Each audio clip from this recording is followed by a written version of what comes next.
ISKCON Seshadripuram మందిర విగ్రహాలకి భగవంతుడికి మనము మన ప్రణామాలని అర్పిద్దాము. భగవంతుడి కృపకి పాత్రలవుతాము. జగన్నాథ బలదేవ్ సుభద్రామాయి की जय, निताई चैतन्य की जय, वामन देव की जय, परशुराम भगवान की जय, पंचतत्व की जय,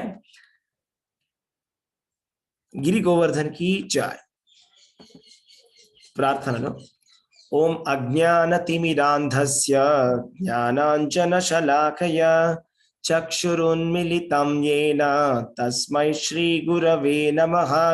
नमः ओम विष्णुपादाय कृष्णपृष्ठाय भूतले श्रीमते भक्तिवेदांत स्वामिनिति नामिने. नमस्ते सारस्वते देवे गौरवाणी प्रचारिणे निर्विशेष शून्यवादी पाश्चात्य देशतारिणे. जय श्री कृष्ण चैतन्य प्रभु नित्यानंद श्री अद्वैत गदाधर श्रीवासादि गौर भक्त वृंद. हरे कृष्णा कृष्ण कृष्ण हरे हरे, हरे राम राम राम हरे हरे. ఇవాళ మనం చెప్పుకోబోయే శ్లోకం వచ్చేసి 3వ అధ్యాయంలో 13వది. యజ్ఞశిష్టాశినః సంతో ముచ్యంతే సర్వకిల్బిషైః భుంజంతే తే త్వఘం పాపా ఏ పచంత్యాత్మకారణాత్. యజ్ఞమున అర్పింపబడిన ఆహారమును సవీకరించుట వలన భగవద్భక్తులు సర్వ విధములైన పాపముల నుండి ముక్తులగుదురు. తమ ప్రియము కొరకే ఆహారమును సిద్ధము చేసుకొను వారు కేవలము పాపములనే భుజింతురు. హరే కృష్ణ.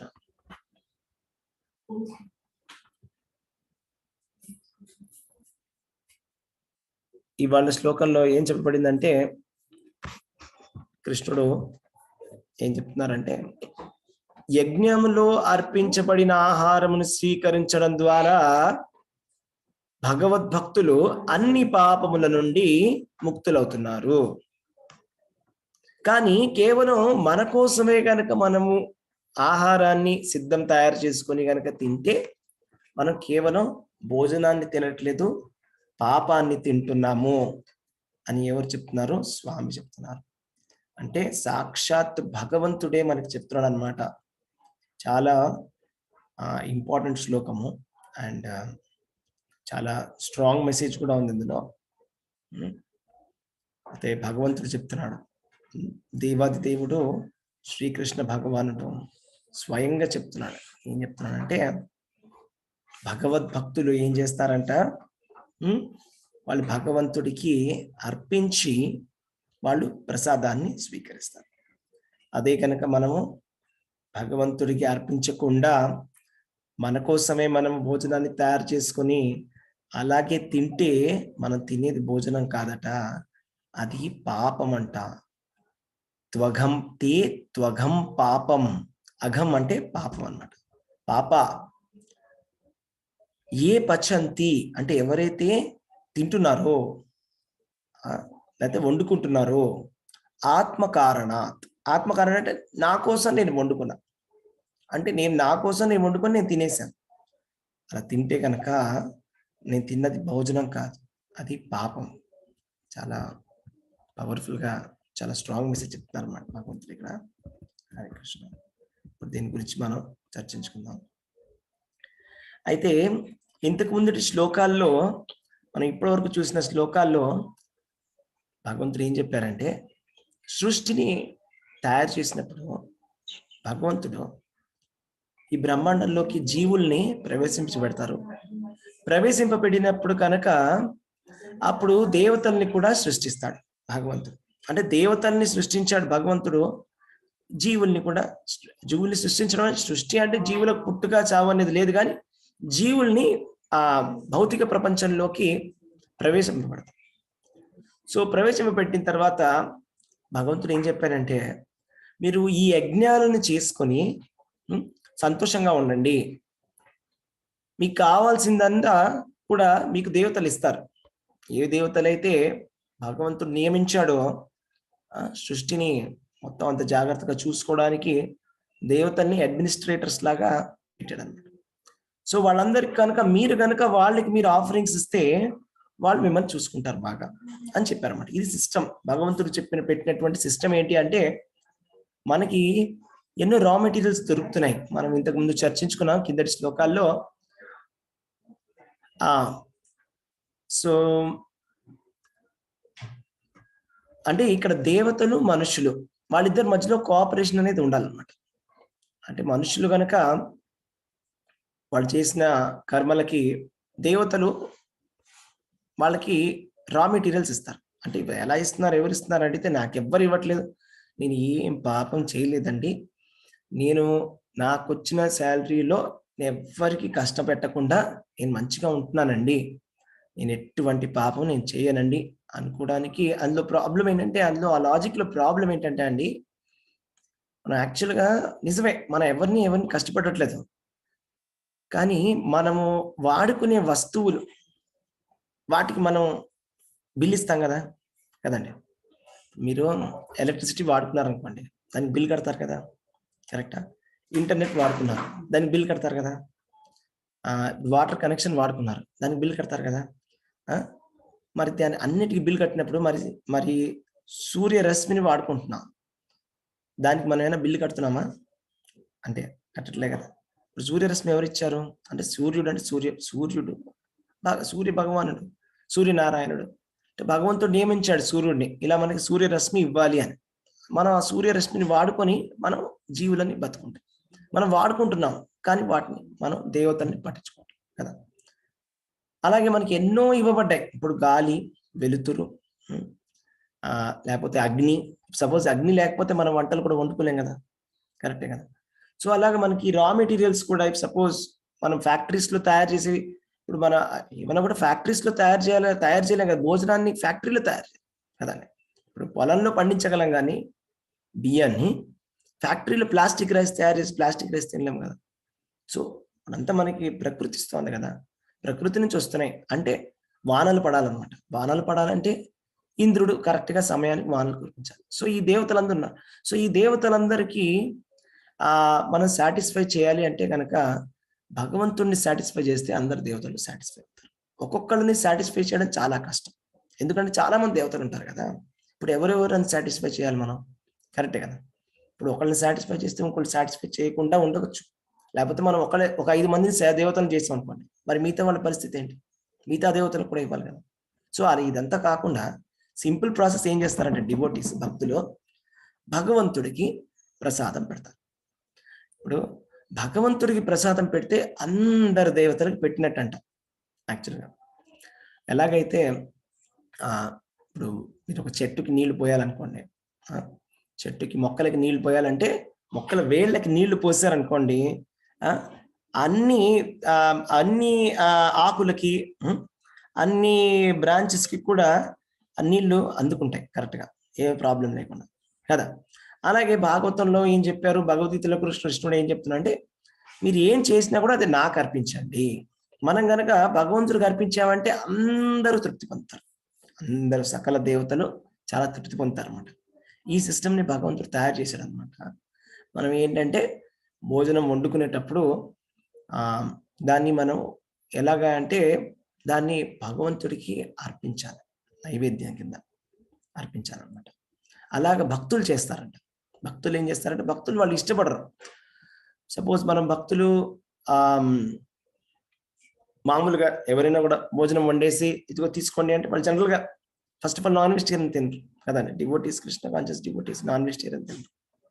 ఎందుకు అలాగా అంటే, నాన్ వెజిటేరియన్ అంటే అంతే కదండి. ఇప్పుడు సపోజ్ మనం వేరే జీవులు ఉన్నాయంటే అందరిలో భగవంతుడు ఉన్నాడని మనం నమ్ముతున్నప్పుడు మనం ఎలాగ వేరే జీవుల్ని మనం కష్టపెట్టగలం? అందరిలో భగవంతుడు ఉన్నప్పుడు మనం ఎలా హింస పెట్టగలం? సో అలా చూస్తే వాటికి బాగా కష్టం కూడా అవుతుంది కదా వాటిని చంపినప్పుడు, ఈ యానిమల్స్ని మనం దాన్ని మాంసాహారం తిన్నప్పుడు మాంసం కోసం అని చంపేస్తారు కదా, చంపినప్పుడు దాని కష్టం కూడా అవుతుంది కదా పాపం. మరి అలాగే కొంతమంది ఏమంటారంటే మరి శాకాహారంలో కూడా వాటిలో కూడా ప్రాణం ఉంది కదా, అది కూడా జీవులే కదా, అందులో కూడా భగవంతుడు ఉంటాడు కదా.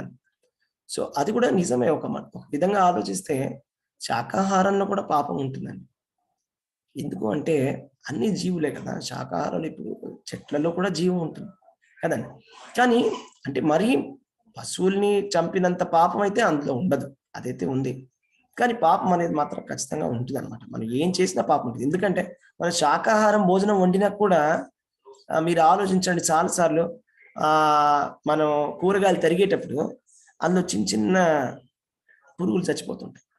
బ్రింజాలు తరిగేటప్పుడు కొన్ని పురుగులు చచ్చిపోతాయి, అవునా కదా, మధ్యలో కట్ అయిపోతుంది కత్తిపీటలో. సో లేకపోతే మిక్సీలో తిప్పినప్పుడు ఎన్నో చచ్చిపోతుంటాయి, మనం కుకింగ్ చేసేటప్పుడు చచ్చిపోతుంటాయి. సో ఇలాగా ఖచ్చితంగా వంటలో పాపం అనేది ఉందన్నమాట. ఇదంతా మనం చాలా కూల్గా కామ్గా మనం కనుక వింటే మనకు అది అర్థమవుతుంది. కానీ అదే మనం ఎందుకు వినలేకపోతున్నాం అంటే మనం వినంగానే ఫస్ట్ రిజెక్ట్ చేసేస్తాం.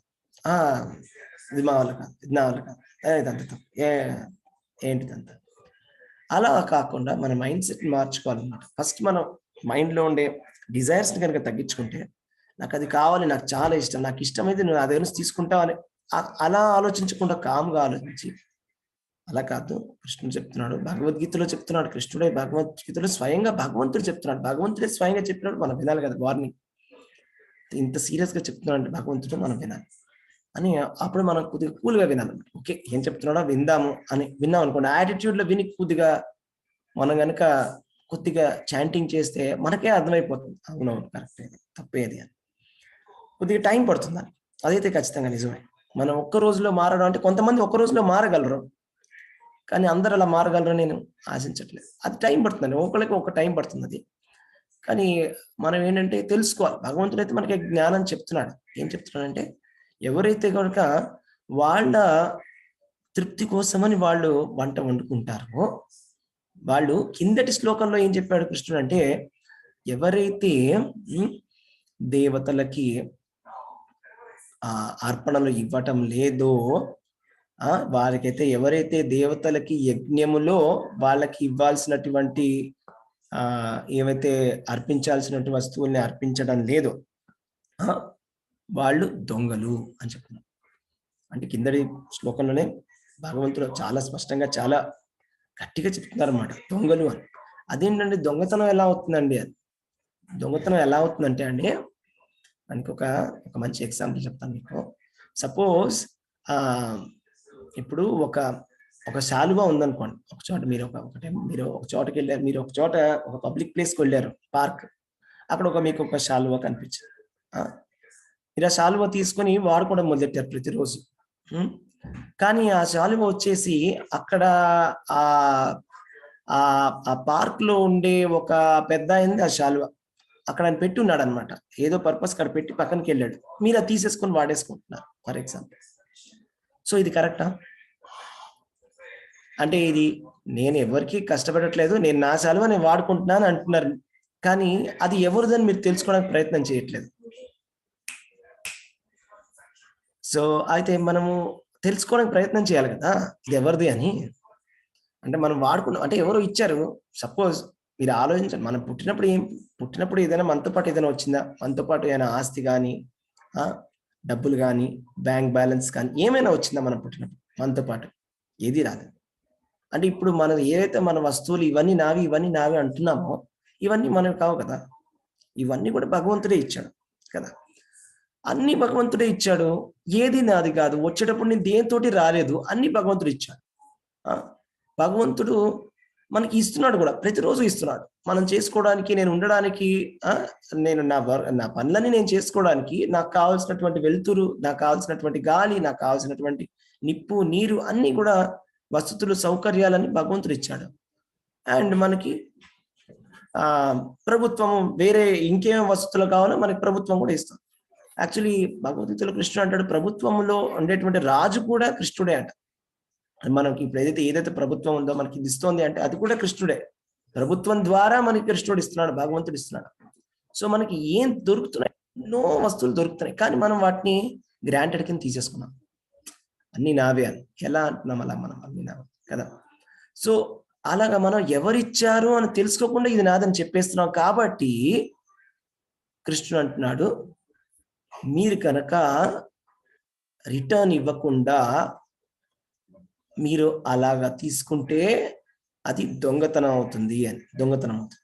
దొంగతనం ఎందుకు అవుతుందంటే మనం తెలుసుకోవడానికి ప్రయత్నం చేయట్లేదు అనమాట. మనకి ఇచ్చినటువంటి వసతులన్నీ ఎవరిచ్చారు, మనకి ఇచ్చినటువంటి ఆస్తి ఎవరిచ్చారు, ఈ ఆస్తి ఎవరిది, ఈ బిల్డింగ్ ఎవరిది, ఈ ల్యాండ్ ఎవరిది, 200 సంవత్సరాల కిందట ఇప్పుడు నేను ఉంటున్న ఇల్లు ఎవరిది, 500 సంవత్సరాల కిందట అయితే ఎవరిది, 1000 సంవత్సరాల కిందట ఎవరిది, ఇప్పుడిప్పుడే నేను వచ్చేసి ఇది నాది అంటున్నా కదా, ఇది అజ్ఞానం కాకపోతే ఇంకేంటి కదా?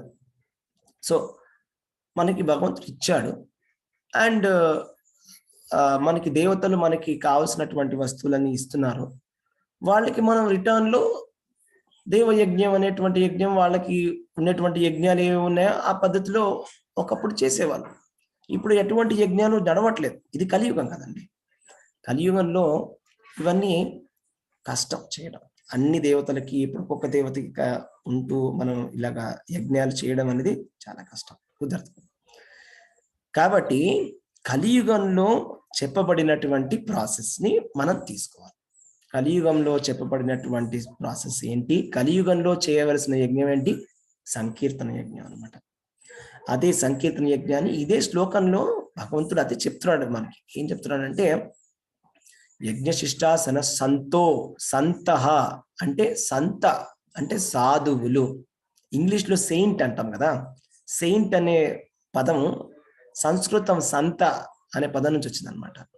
సంతః అంటే సాధువులు, సాధువులు అంటే భక్తులు. భక్తులు ఏం చేస్తారంట, యజ్ఞశిష్టాశిన, భగవంతుడికి అర్పించిన నైవేద్యాన్ని ప్రసాదం కింద తీసుకొని ప్రసాదంగా తింటారు. అంటే మన జనరల్గా ప్రసాదం అంటే ఏమనుకుంటామండి, ఏదైనా ఒక పులిహార ఏదో ఒకటి లడ్డు పెట్టి అదే ప్రసాదం. కానీ భగవంతుడు ఏమంటున్నాడంటే భక్తులు ఏం చేస్తారట, వాళ్ళు తినేవన్నీ కూడా భగవంతుడికి అర్పిస్తూ తింటారు. అంటే కొద్దిగా పులిహార లడ్డు అనే కాకుండా మనం తినే ఏ భోజనమైనా కూడా భగవంతుడికి అర్పించి మనం తినాలి. సో మనం చెప్పుకోవాలంటే కొన్ని కోర్స్ కొన్ని రూల్స్ అనేవి ఉంటాయి. బట్ మనం స్టార్ట్ చేయాలి అంటే బేసిక్గా పాలు ఇవ్వచ్చు, పళ్ళు ఇవ్వచ్చు, నీళ్ళు ఇవ్వచ్చు, పువ్వులు ఇవ్వచ్చు. ప్రతిరోజు మనం పాలు పెట్టచ్చు భగవంతుడికి నైవేద్యంగా పెట్టి మనం తీసుకోవచ్చు, అది ప్రసాదం. పెరుగు, మజ్జిగ ఇలాగ ప్రసాదం పెట్టి మనం తీసుకోవచ్చు, పళ్ళు కూడా పెట్టి మనం తీసుకోవచ్చు. ఇలాగ మనం స్టార్ట్ చేయడానికి. సో ముచ్చంతే సర్వ కిల్బిషై అంటే ఇలా ఎవరైతే ఈ డివోటీస్ ఉన్నారో వాళ్ళకి అన్ని పాపాలు వాళ్ళకి వెళ్ళిపోతాయి. అదే కనుక భుజంతే తేత్వగం పాప అంటే కానీ అంటే ఆపోజిట్ కాంట్రాస్ట్ గా చెప్తున్నాను అన్నమాట. కానీ ఎవరైతే వాళ్ళ కోసం వాళ్ళు తింటున్నారో వాళ్ళు పాపాన్ని తింటున్నారు. సో ఇక్కడ ప్రభుపాదుల వారు పర్పట్లో ఏం చెప్పారంటే కిందటి శ్లోకంలో కృష్ణుడు అన్నాడు, ఎవరైతే యజ్ఞాలు చేయకుండా ఉంటున్నారో తీసుకొని వసతులు తీసుకొని రిటర్న్ ఇవ్వట్లేదు వాళ్ళు దొంగలు. ఈ శ్లోకంలో అంటున్నాడు వాళ్ళు పాపాత్ములు. అంటే ఒక దొంగ ఒక పాపాత్ముడు ఎలా సుఖంగా ఉండగలడు అని భాష్యంలో ప్రభుపాదుల వారు రాశారు. అది సాధ్యమే కాదు. అందుకోసమనే ప్రభుపాదుల వారు చైతన్య మహాప్రభు ఈ ఈజీ సిస్టమ్ని, సంకీర్తన యజ్ఞ సిస్టమ్ని మనకి స్టార్ట్ చేశారు. సంకీర్తన యజ్ఞం అనేటువంటి చాలా చాలా చాలా సింపుల్ విధానం. ఏం లేదు, ఇందులో చాలా ఈజీ. హరే కృష్ణ మహామంత్రం చెప్పుకోవడం, భగవంతుడికి ప్రొసీజర్, భగవంతుడికి నైవేద్యాన్ని భోగాన్ని మనం అర్పించి మనం తీసుకుంటాం, అంతకన్నా ఇంకే. సో అందరికీ నా సిన్సియర్ రిక్వెస్ట్ ఏంటంటే మీరందరూ కూడా హరే కృష్ణ మహామంత్రాన్ని చాంట్ చేయాలి. సో మీరు చాంట్ చేయగా చేయగా చేయగా మీరు క్లాసెస్ వినగా ఆటోమేటిక్గా మీకే నాలెడ్జ్ అంతా వస్తుంది. సో మీకేమైనా ప్రశ్నలు ఉంటే అడగచ్చు. హరే కృష్ణ. హరే కృష్ణ ప్రభుజీ, ఈరోజు శ్లోకం చాలా చక్కగా చెప్పారండి, బాగుందండి. భగవంతుడు ఇన్ని రకాలుగా పంచభూతాల ద్వారా మనకి గాలి, అగ్ని ఇవన్నీ సమకూరుస్తుంటే మనం తినేదాన్ని కొంచెం ఆయన కృష్ణ నామాన్ని తలుచుకొని తింటే కనుక అది ప్రసాదం అవుతుంది. లేకుంటే దొంగ అనే అంత పెద్ద మాట. అంటే బాహ్యంగా అతను దొరైనా భగవంతుడి దృష్టిలో ఆయనకి అర్పించకుండా తినే ప్రసాదం అది ఆహారం దొంగ తిండితో సమానం అని చాలా బాగుందండి నిర్వచనం మాత్రం. ఆ చాలా బాగా చెప్పారండి. హరే కృష్ణ. ధన్యవాదాలు మాతాజీ. హరే కృష్ణ. हरे कृष्णा प्रभु जी। హరే కృష్ణ. धन्यवाद प्रणाम। హరే కృష్ణ. ప్రభు. హరే కృష్ణ. हरे कृष्णा प्रभु जी। హరే కృష్ణ.